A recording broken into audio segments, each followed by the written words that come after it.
Chris Chinnock here for Display Central and JVC's Theater. When we're here with Rod Sterling. And what's your title, Rod? I'm the Chief Engineer for JVC. Great, thank you. Now there's actually two projection products that we want to talk about that you're showing here this year. One is the new 4K eShift product, which is in the theater next door. And in back of us is a prototype of a new hybrid projector aimed at the simulation market. So tell us what is the architecture for this hybrid system? Because hybrid means different things to different people. Yes, the key part of this is the laser. The basic engine, the core of it has a laser for the blue channel. So you have a laser diode that's driving the blue, and it is also driving a phosphor that will then emit a yellow light, so that the yellow light is incoherent, and we split that into red and blue colors, and then we use the blue to drive the rest of the engine. We mix it up so that you don't have any coherent problems, and basically despeckles the whole thing. Right. So we don't have a problem with speckle that you normally associate with lasers. We also gives us a very long lifetime because we don't have UV to deal with. It normally degrades, and because it's a laser, LCOS is a very good solution combination where other technologies aren't quite as good. Laser and LCOS are a good matchup, so we get very high performance. We're the first to introduce it into the AV or the simulation world. Again, it's a good matchup with the LCOS to work into the market where people want to go away from the lamp-based systems and other environmental things that lamps bring with it, like number 3. Now, the light output is about 1,200 lumens. That seems to be adequate for the simulation market? That's very adequate for the market here that we're in for the both the military and the commercial. And what's the contrast ratio you're getting out of this one right now? I know it's a prototype. But yeah, this well exceeds 20,000 to 1. Okay, so still state of the art. That's great. Okay, so it's actually very similar to the engine that you have right now. You just replace the lamp with this hybrid source essentially.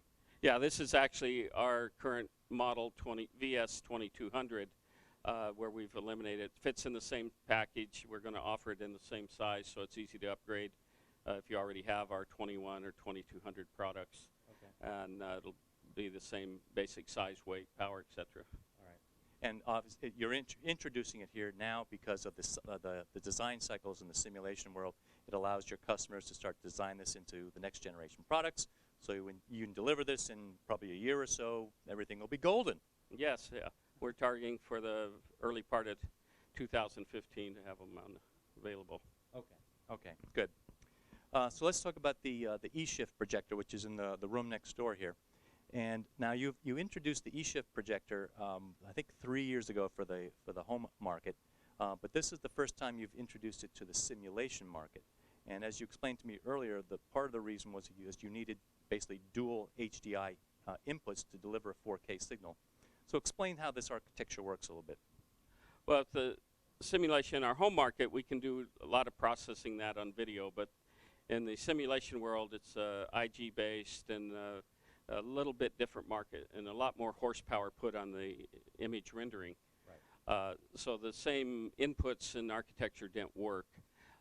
So by having the dual input, we're able to input the bandwidth we need. So we're basically giving double the bandwidth over existing technology, because some of these systems go back or several years old, and the graphic cards, etc. So we're staying with the standard HDMI 1.4 type interface, so we're not leading out there, but we're inputting it with 2 channels. Now the eShift allows us to process 120 hertz data, but we input it on 260 hertz lines, so we're not pushing that part of the processor, but the graphic card then can be either upgraded or used so that you can input both signals, do the shift, and you have effectively 120 hertz at a 4K precision. Right.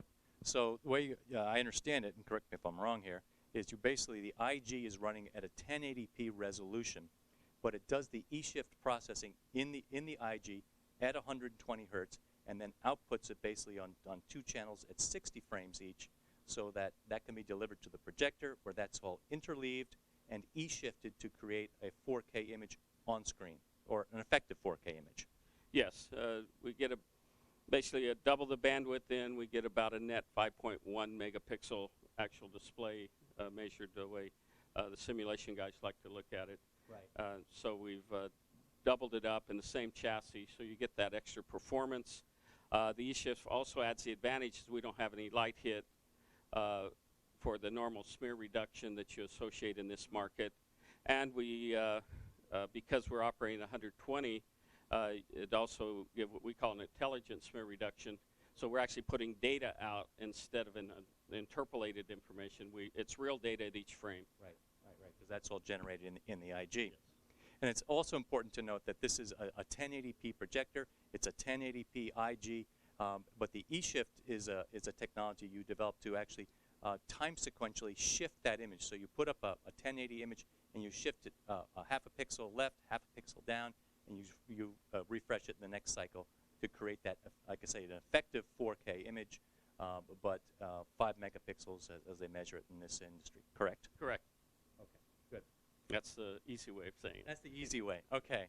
And I think the other key benefit, not only do you have the high contrast, the low smear reduction with the approach, but now everything is based on 1080, so the cost of this versus a 4K system would be perhaps half or so? Half or less, yeah. It depends on the latest graphic cards now. You may even get it much less than that because you can drive it with a single card. Right. So we're seeing, initially it looked like it was going to be much more, but as our integrators are finding out once they put their heads together in the IG, they're seeing it's a very, very cost-effective way to increase vertical field of view, get more pixels on the screen, improve smear reduction, right, and still keep a very low cost. Sounds great. I'm sure you get a lot of positive reaction to that. So when will this be available? We start shipping next month. Excellent. Rod, thank you very much. Good, and good luck with this. Thanks, Chris. Chris Chinnock for Insight Media.